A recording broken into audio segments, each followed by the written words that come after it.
Good morning everyone. So for today's video, we're heading to our first place to visit, which is the Twin Lagoon. So for today's tour, hindi sila nagrenta ng kayak, so kailangan natin lumangoy from here going to the end part of the first lagoon. So medyo malayo-layo lang yun ito, pero no choice po tayo kasi kailangan natin silang samahan for their safety na rin para malaman din natin kung nasusuot talaga sila ng mga life jackets.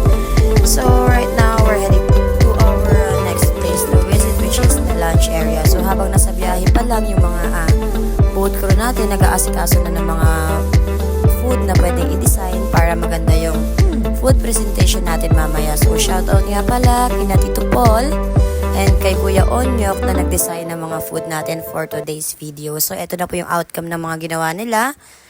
So ayan, perfect, magaganda. Welcome to Coron. So yun lang po. Thank you!